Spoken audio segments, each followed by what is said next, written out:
네, 안녕하세요. 오늘은 오랜만에 이제 차트 분석을 들어가는데, 이번에는 제가 얼마 전에 네이버 뉴스를 봤다가, 김건희 씨의 사주가 다시 떠서 저도 그걸 받아서, 출생 정보를 입력해서 뽑아봤거든요.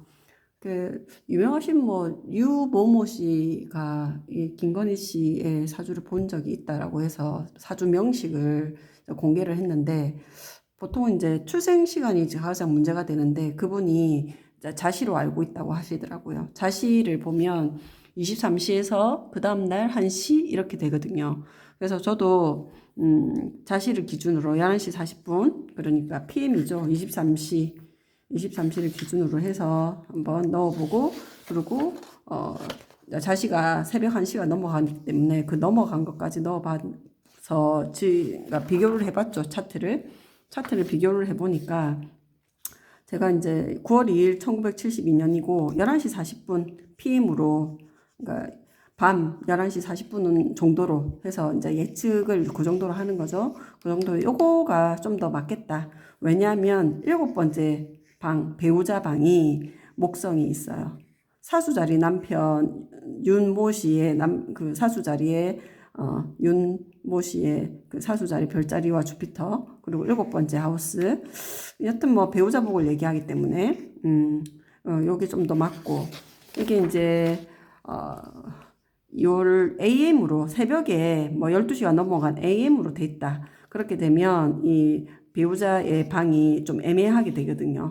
애매하게 되면서 이 시간을 AM으로 해서 새벽 시간을 잡으면 이 목성이 이렇게 이동이 어센던트가 이동하면서 이 목성이 6번 방으로 갈 확률이 높단 말이에요. 그렇기 때문에 이 차트보다는 첫 번째 이 차트가 좀 더 근접하겠다라고 생각해서 이 차트로 해서 기본으로 해서 좀 분석을 해보죠. 정확한 출생 시간이 아니기 때문에 약간 좀 다를 수는 있겠지만 이걸로 기본으로 해서 분석을 좀 해보는 걸로 해보겠습니다. 김건희 씨의 사주 분석은 뭐 네이버 블로그나 이런 것들이 되게 많이 올라왔죠. 좋은 사주 잘 보시는 분들이. 근데 출생 시간 몰라가지고 여러 가지가 되게 나왔는데 이번에는 자시를 기준으로 해서 저도 한번 분석을 해보겠습니다.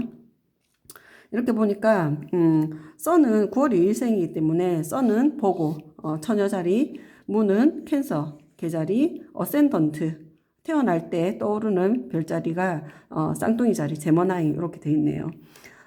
놀랬어요. 보고들이 김건희 씨 같은 그런 유형이 잘 없는데 뭐지라고 생각을 했는데 선 옆에 천여자의 선 옆에 마스 화성이 다 이렇게 컨정션 둘이가 붙어 있는 요거 보고 그럴 수도 있겠다라는 생각을 좀 하긴 했어요. 이렇게 제가 좀 경험해 보면 보고들은 되게 겸손하죠. 겸손하고 앞으로 나대지 않습니다. 솔직히는. 보고들은 숨은 2인자, 그리고 비서 역할 쪽, 보좌진, 이런 쪽의 역할이 어울리지, 앞에 나서는 그런 스타일은 아닌데, 제가 보니까 이 마스가 옆에 딱 붙어 있는 걸로 봐서, 선하고 마스하고 이렇게 컨정션이나 되게 강하게 어떤 게 연결돼 있는, 이런 경우, 보고들은 자기가 사자자리인 줄 알아요. 그래서 저는 좀 그런 표현을 하죠. 오만한 보고라고. 그렇게 표현을 하는데 약간 김건희 씨가 약간 그런 스타일이 아닌가라는 생각을 해요. 보고인데 맛으로 인해서 자기가 양인데 사자인 줄 알아.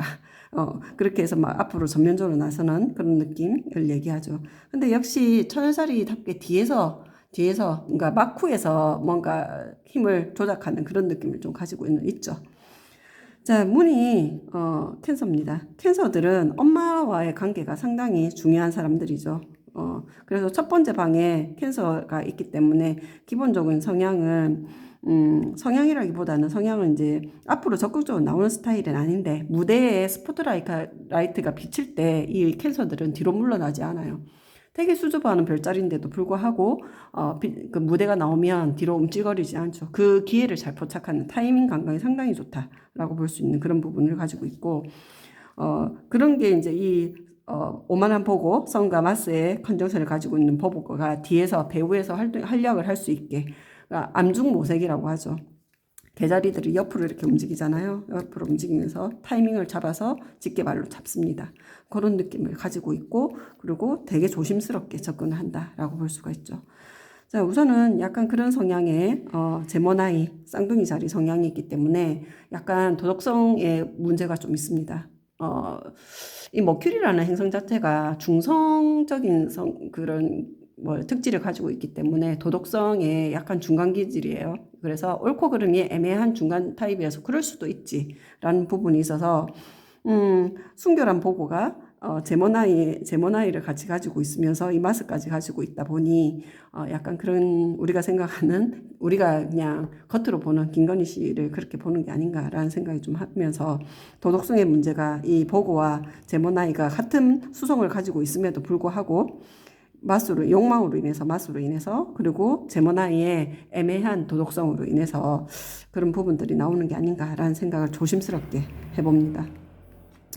자, 문과 엄마 모성에 대한 문 그리고 플루토의 90도 각도 스퀘어를 맺고 있으면서 우선은 이게 4번 하우스, 5번 하우스에 이렇게 가깝게 걸쳐져 있지만 본인의 모친과의 관계에 있어서는 뗄래야 뗄 수 없는 그런 부분들을 분명히 가지고 있다라고 볼 수 있고 근데 4번 하우스에 보면 원가정 김건희 씨가 태어난 집안을 얘기를 한다면 마스가 있다는 것 자체가 이 집안 자체가 전쟁터라는 얘기거든요. 여튼 그 전쟁터가 뭐 정말 치고받고 싸우는 전쟁터라기보다는 원가정 자체에서 이 마스적인 기질, 폭력이라고 하든가 아니면 자, 이 김건희 씨가 느끼는 심리적인 부분에서 편안하지 못하다라는 그런 부분들, 그게 뭐 아버지 어머니의 관계라든지 간에 자기 가정에 어떤 문제가 분명히 있던 집안이다. 근데 아버지와 관계가 그렇게 좋지는 않은 것 같지만 엄마와는 그런 관계가 있을지언정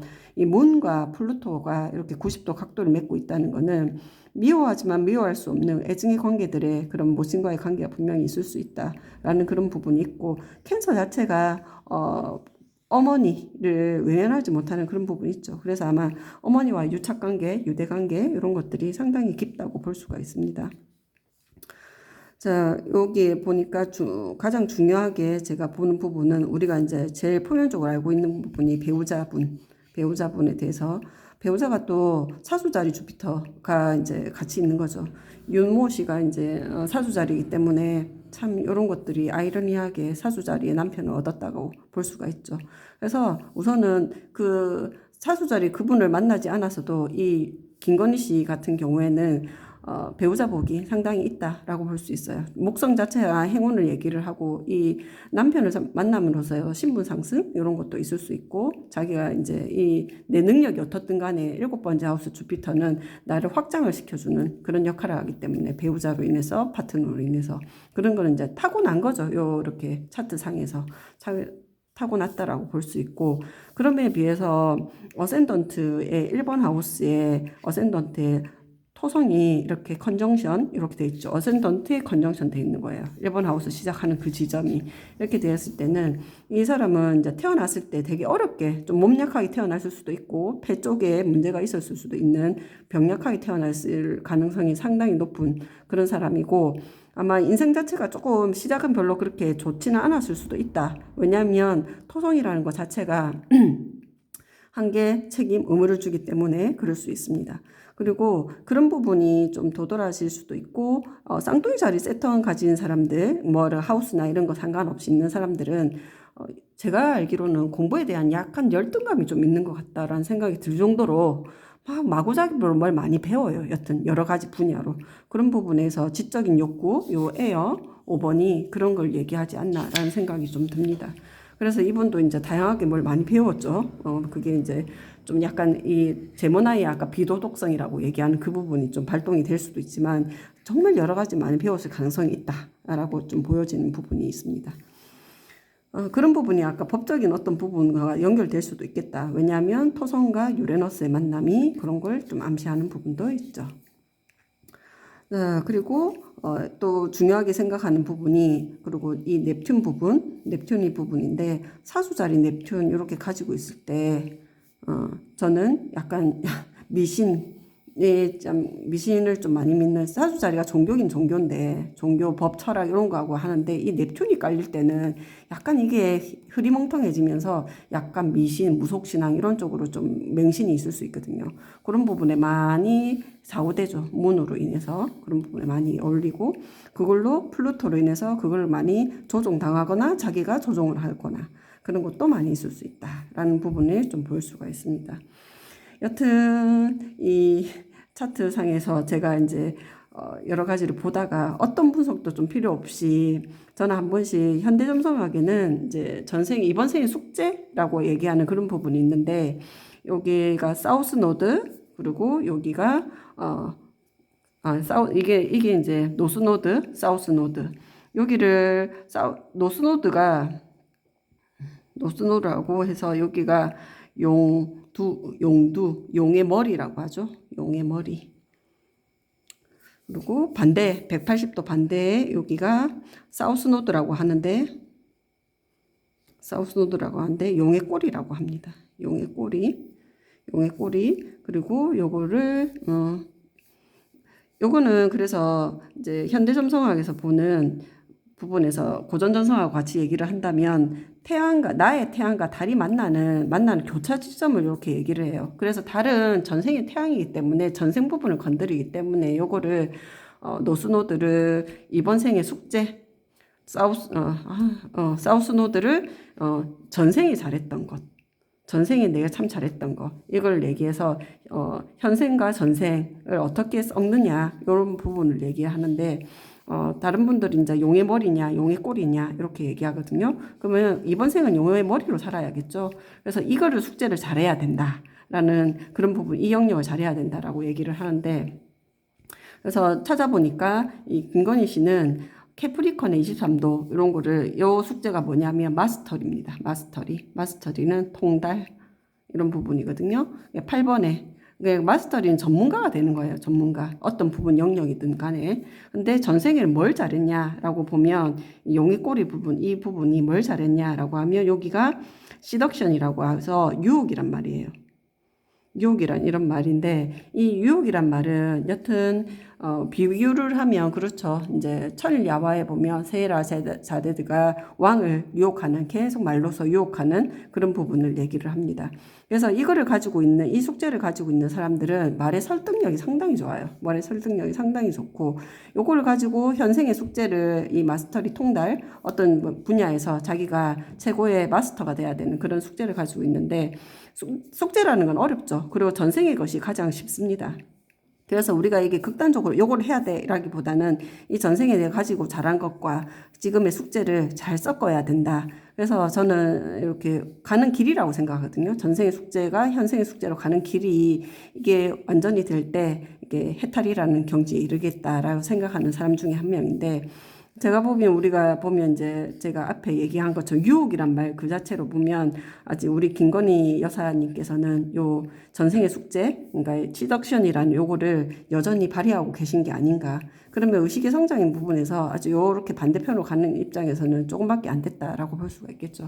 이 부분을 상당히 잘 쓰고 거기에다가 비너스가 같이 있어요. 비너스가 같이 있다는 거는 이 유혹에 대해서 비너스가 같이 사랑과 이런 것들 그리고 사람과의 조화 부분 인맥을 어떻게 이용하는지의 부분들 그런 부분이 상당히 많이 가지고 있다. 재능을 가지고 있다. 이번 하우스는 돈의 문제도 있지만 자기가 가진 재능을 얘기하기도 하거든요. 그래서 이걸로 이제 사신분이겠죠.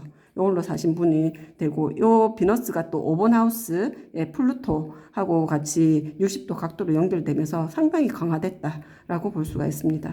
그래서 이 유혹이라는 이런 부분들을 가지고 세상을 잘 살고 그 다음에 어떤 남자를 만나든지 간에 배우자 복이 상당히 좋다라고 볼 수가 있습니다. 그래서 이렇게 연결되면서 이분은 이런 기술 자기가 타고난 그런 재능이죠. 전생부터 가지고 있던 것을 성적인 부분, 유희 부분 5번 하우스가 유희 성적인 부분, 연애, 뭐 투자 이런 거 여러 가지 의미가 있죠.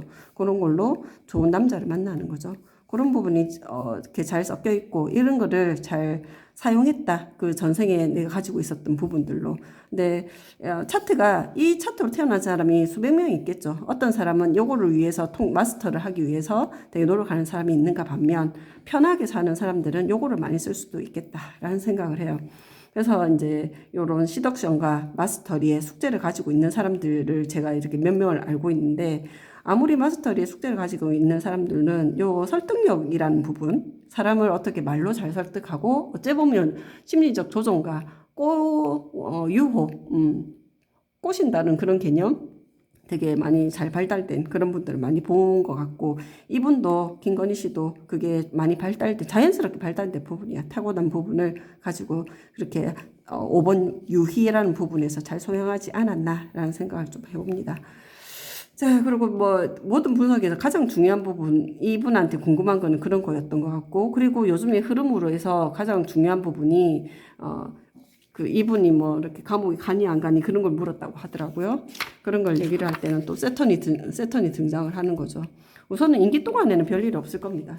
이렇게 갔을 때 임기까지는 하는 게 없는데 제가 보기엔 이제 이 세턴이 임기를 마치고 나면 분명히 12번째 하우스에 들어간단 말입니다.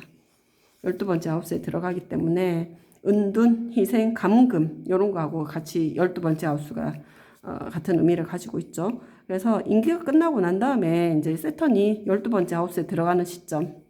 그러면 우리가 2.5년이 남았단 말이에요. 그럼요, 여기 있을 때는 괜찮다가 조사를 하면서 12번째 들어가는 2.5년이 끝나고 한 3년 뒤면 4년, 여기 1년 남았고 2.5년, 3년, 4년 그 정도 뒤에면 이제 이 세턴이 12번째 하우스로 들어가는 그런 시점에 그러면 여기는 은둔이죠. 은둔과 감금, 숨겨진 적 이런 걸로 인해서 아마 이런 기간이 아마 분명히 있을 거다라고 저는 예측을 하게 되겠죠. 그래서 오늘은 김건희 씨의 그 차트를 좀 간략하게 이렇게 보는 걸로 마무리하겠습니다. 자, 다음에 또 좋은 차트가 있으면 다시 돌아오겠습니다.